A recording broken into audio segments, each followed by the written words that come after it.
All right. All right. Good Well, morning, everybody. Good good morning, Emily. morning. Uh, I think we'll give everyone a minute to come in and maybe Lee, you and I can introduce ourselves as we get folks in the Zoom. Does that sound good? That sounds great. Emily, why don't you? This is your brainchild, so why don't you go first? Awesome. Well, my name is Emily Kane Miller. I am the founder and CEO of Ethos Giving, which is a philanthropic and social impact services firm. And we love taking an opportunity to speak to really smart people in our ecosystem who have important and interesting things to say, such as yourself, Lee Hutter. So if you could introduce yourself, that would be amazing. Thank you. So my name is Lee Hutter. I'm the CEO and co-founder of Curated Wealth Partners. Curated is a multifamily office and investment advisory firm working with wealthy families to help them across their financial life. And Emily, it's great to be here. Great to be with you, and I admire the work you do tremendously. So thank you for having me. Amazing. Well, Lee, this whole thing started off when you and I were having lunch and talking about just common moments that we come across where we feel like we could provide some advice to the world. And so today we're really going to focus on end of year giving. And so the first question I'm going to kick to you, which is, what are the calls that you're getting? You run a multifamily office, you're working with high net worth families. What are the calls that you get December 7th, Mhm. December 8th, around giving, and sort of what are the themes that you see in this kind of crunch moment before year end? Sure. So we're lucky enough at Curated here to have very charitable clients and clients who are passionate about the causes to which they give. And it makes me feel and my team feel great to be able to help them with that. But they're humans, and so they're procrastinators like many of us, or frankly, they're complicated. Their financial lives are complicated, and as a result, they don't get answers they need in turn from their accountants, let's say, that we're working closely with. I go, this is what I should give, or how much I should give this year. So at this time of year, we're working closely with the accountants and with the clients to figure out, okay, what's the number that we should be, skating towards. And there are some complexities there because if you have, not enough income in a particular year, then your giving is restricted. And also, interestingly, if you have too much income, there's this little thing called the Pease limitation that makes some of your giving ineffective from a tax perspective.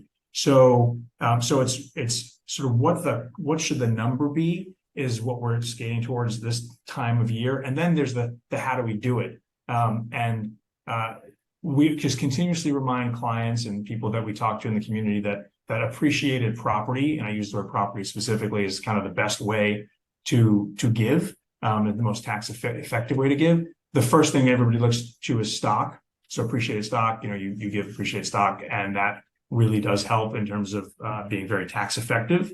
But also other things like art, for instance, is a great thing to give as well because you avoid some serious capital gains taxes.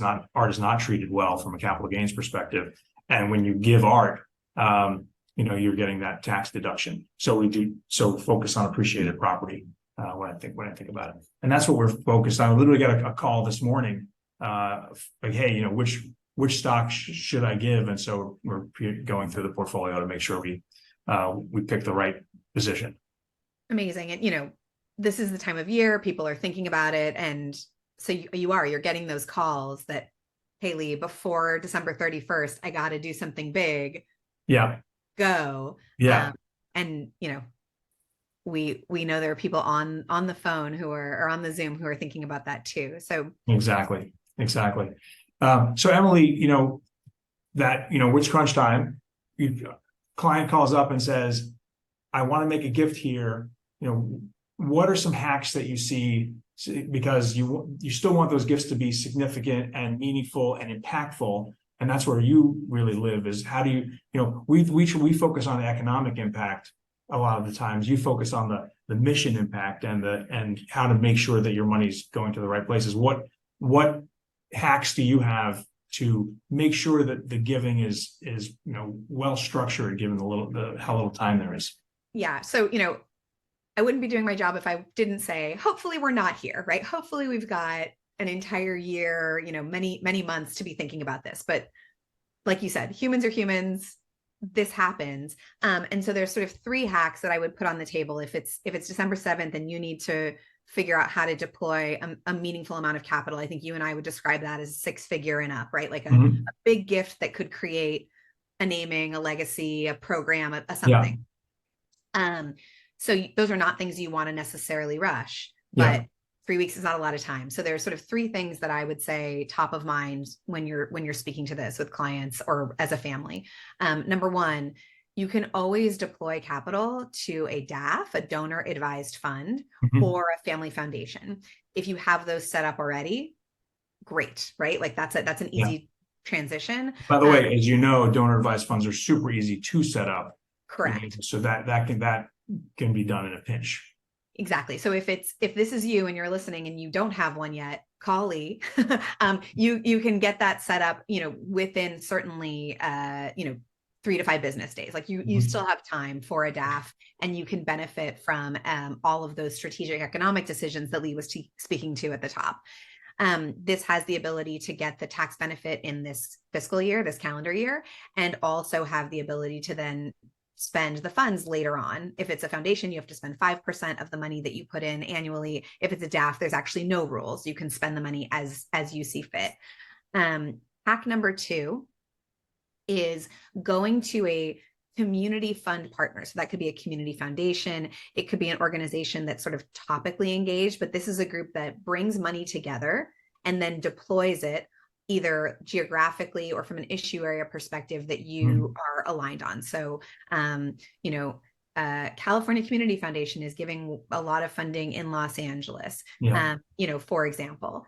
And so you can sort of tie your stakes with those partners and say, hey, I need to deploy this capital this year. I trust you all. You're going to spend this money on issues that matter to me in a really smart way. You have a whole team. I don't. And start the conversation. There's a little bit of trust, but you've seen the track record of that group, and it's usually a very safe bet. The third thing would be, hey, I have a community partner, a nonprofit, a university, somebody who I worked with before, who I trust and I like.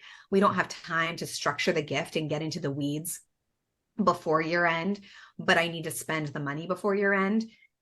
If you have, again, a trusted partnership, I think sometimes it's okay to say, let's deploy this capital this year in this calendar year. Here's the $1 million, whatever the amount of money is. We'll put together an agreement that says that, the structure of how this gift is going to be, engaged with will be determined with the donor and the grantee at a later date. And it gives you all the time to really have the deep conversations that you need to have to create a legacy opportunity down the road. And again, that's not always true option, but depending on the partnership, that can definitely work. So those are my 3 hacks for people who are hitting this December 7th, December 8th, and still want the gift to have a really meaningful impact and not just sort of like a lob into a general fund. And I'll say that one pitfall that we see, especially when times are rushed, is when you open that donor advised fund, when you go to that community foundation, and Emily, I think you pointed this out in our conversation, make sure you designate who your successor is, because you can forget about it and not come back to it. And the next thing you know, nobody's the successor, and the donor advised fund, is making the decisions, or the community foundation is making the decisions. And we've had clients come to us where, that's happened in other aspects of their lives and their estate planning. And we make sure that doesn't happen. But if you're doing this on your own at home, then make sure you designate those folks. For sure. Anytime you do something in a rush before year end, make sure you have a calendar reminder on January 4th to go back and tie up the details 100%. Yeah, exactly. Okay, Lee, as you're having these conversations, which are rushed, so they're already sort of have like more stress around them. Would love to hear from you, as you're servicing multiple families, the way that you flex depending on the conversation. So maybe people have questions around multi-gen. Maybe people have questions that are really tied to, specific issue areas that they're interested in. Like, what are sort of the common things that you see, and how do you think about your role at Curated kind of flexing depending on what the family needs and what they're looking for from a support perspective? Sure. So every family is different, and they have their passions, and they have their perspective on what they want giving to be. Some of the principles, they're like, I don't care about my kids. I made the money. I'm going to give to what I care about and let them, develop their own passions.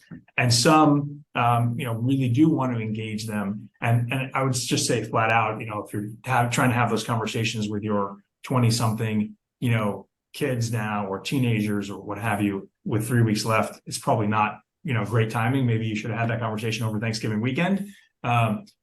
But on a go forward basis, we've worked closely with a lot of families, some of whom we referred to you, Emily, is in helping them figure out what the right legacy is around their philanthropy, and specifically, what do they want to accomplish in bringing in the family, and we give them some insights that we've had in seeing families who have created family foundations as a means to bring the multiple generations in to the things that the family cares about. And one of the challenges there is if you make a system that's too rigid, you don't allow for different people with different issues and perspectives that they care about to be able to give, and then they don't care about the foundation, and then they disengage.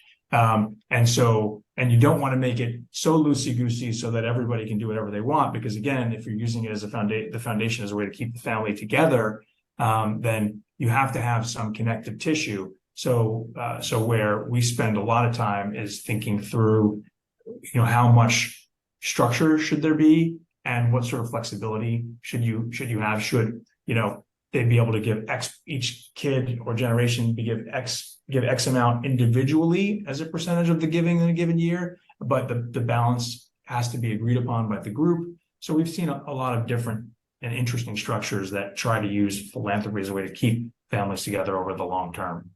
And what would you say, Lee? Like, I've had people call me and say, I'm really nervous to have this conversation. Like we don't necessarily want to open that door in our family. We think people are going to disagree, or we think there might be some really ugly conversations. Have you ever seen it blow up a family? I mean, like, that's really, like, just to name the scary thing. Like, have you ever seen a family fall apart because they talk about giving?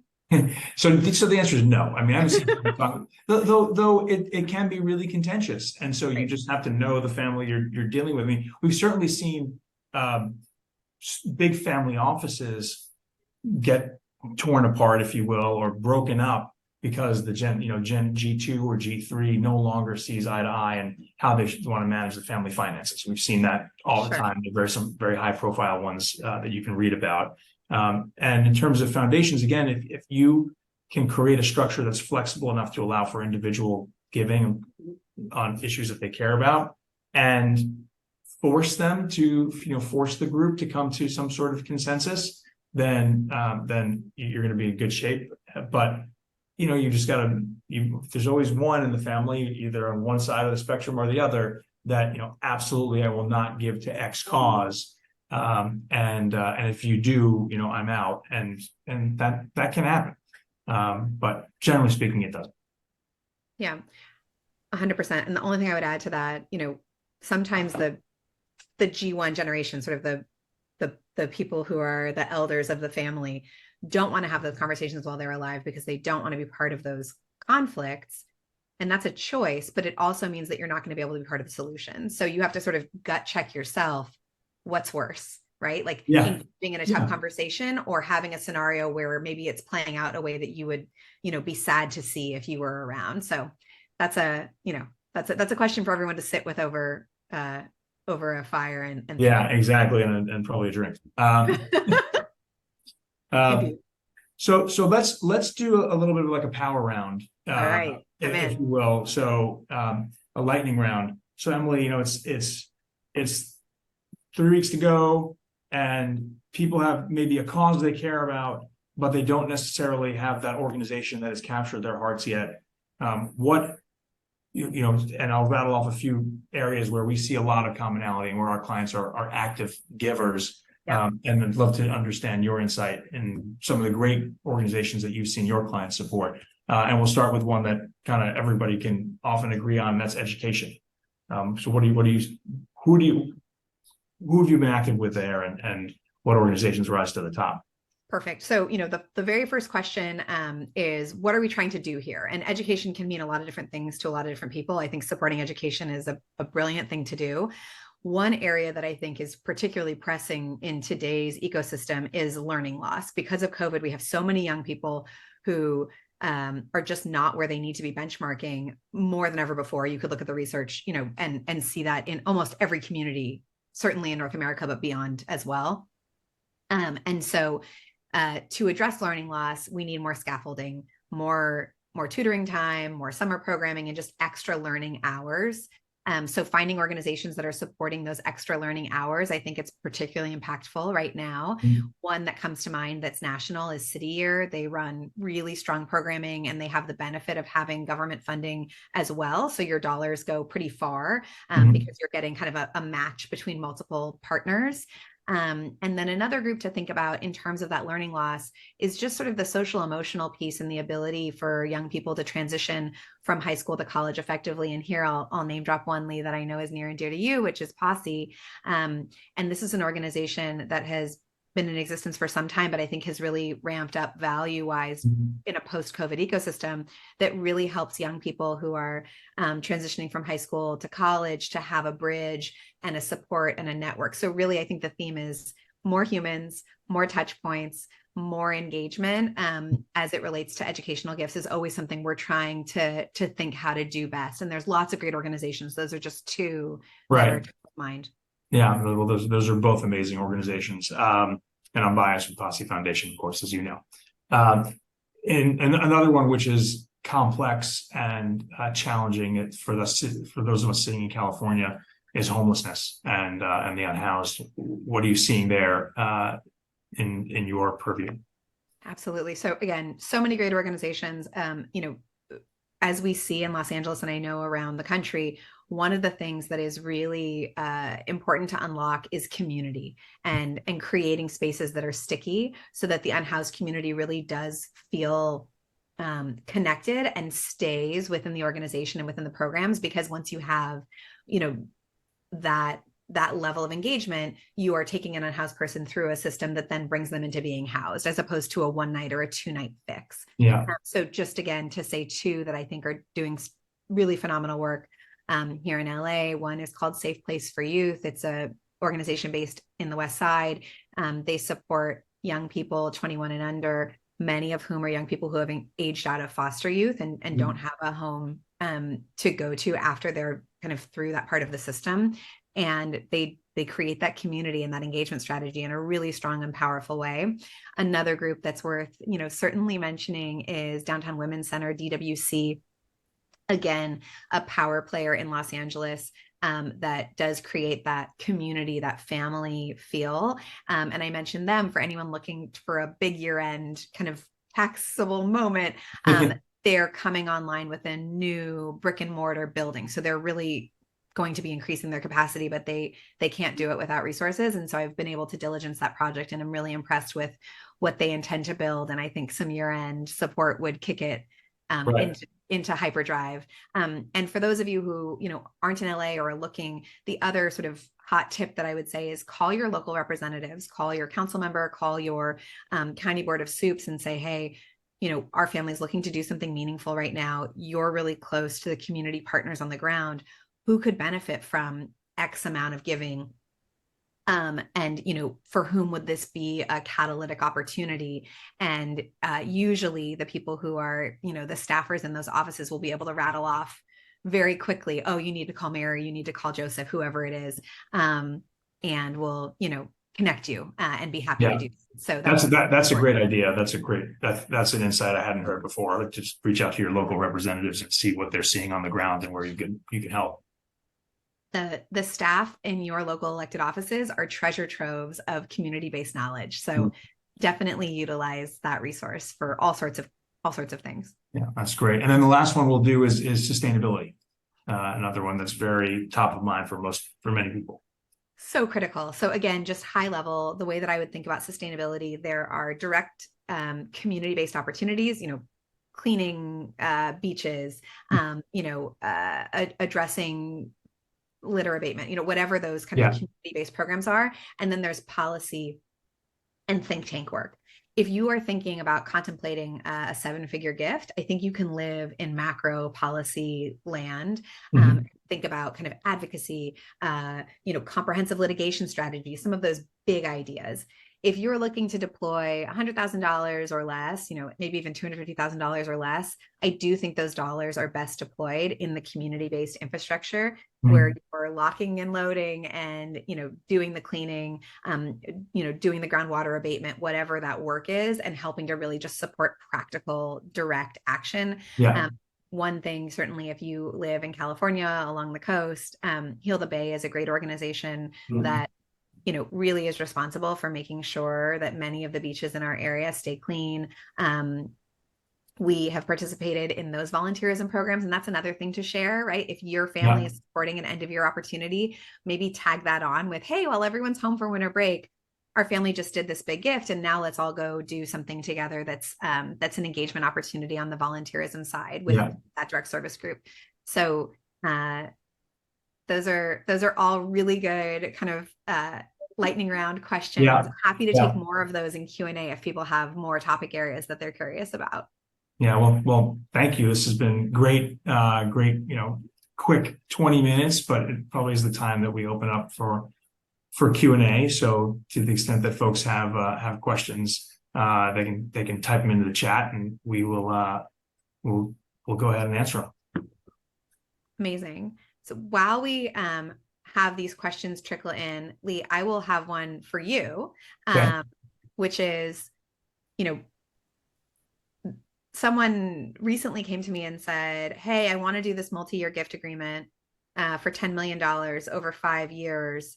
And they had thought the $10 million tax benefit all hit in 2023. Can you walk us through why that's not true and how that tax benefit actually works? Yeah. So the tax benefit happens in the year that you give. And it's funny because this also dovetails with another question that we often get, which is, when I donate stock, and I got this last week, when I donate stock, does the donation occur when the organization sells that stock or when I transfer the stock to them? And the answer is when you transfer the stock to them.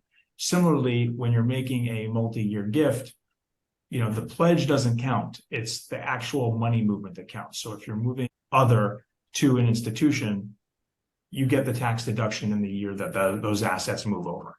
And so again, that goes back to working with a firm like ours, working with your accountants to make sure that when you are structuring these gifts, you're doing it in a way that makes sure allows you to take advantage of the tax benefits. Brilliant. Okay, we just got one in through the chat. Which I think maybe I'll start with this one, Lee. For sure. And then you can add in for sure. So the question is, how do you measure impact? What does successful end of year giving look like? So as everybody who follows us knows, I am a huge advocate for impact measurement. We built a whole SaaS platform for it, ethostracking.com. But, all joking aside, measuring impact, the most important thing to do is to start by asking the question to say, this is important to us and our family. We want to cut the check, but we also want to know what happens next. We often say the check cutting is chapter 1, right? Like I think for a lot of people, when you cut the check and you sign the gift agreement, that's now booked and you don't think about it again. We really are trying to help our clients and people in our ecosystem say, oh, actually, that's the beginning. And we need to really think about the measurement. The best way to do that measurement work is to sit down with the partner that you're making this gift to. Again, this is a multi-million-dollar, multi-year effort. Certainly there is some there behind it where there are measurement opportunities, and sitting down with your nonprofit partner to say, hey, we want to identify what success looks like to both of us and sit down together and identify a handful of KPIs. It doesn't have to be super complicated. It can be 3 or 4 things that we can measure to help us say, hey, we had this thesis at the beginning. Have we supported that thesis? Is it working? What are we going to look at along the way to ensure that those efforts are being successful? And it's not because we're going to yank the gift back if we don't meet that benchmark. It's so that we can get back together and say, hey, we thought this was going to work. It's not working. We all want to serve the community partner better. Let's fix this.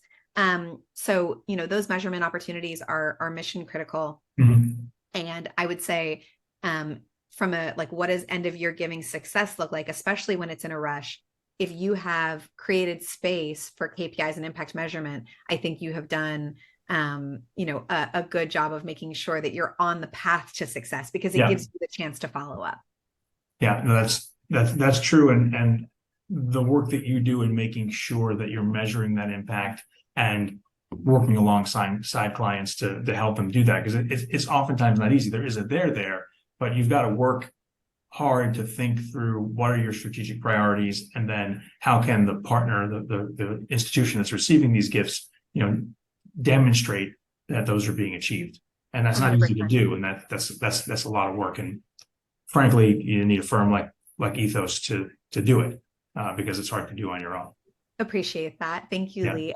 And I do think, while we love doing this work, it is accomplishable, right? Like, we know that metrics can be measured. We love doing that work for our clients, but even if you don't have an Ethos Giving engagement, these are things that you can think about, and we definitely encourage it. And we also would love to talk if this is something that's keeping you and your family up at night. Great. So I don't know that we see any more questions rolling in, and we're knocking on 27 minutes here. So Emily, thank you for coming up with this idea. And this is the first time I think either of us are doing this on LinkedIn. So we'll see how it plays out over time, and maybe we do another one. We do a version 2.0. Absolutely. And if anyone has any questions that they didn't get to ask, please feel free to direct message Lee or I. You can find us both on LinkedIn. Yes. And we really are here to help end of year giving in a crunch. If you do need support, we're happy to be a phone a friend. Sounds good. Thanks, Emily. Thanks, Lee. Talk to you soon.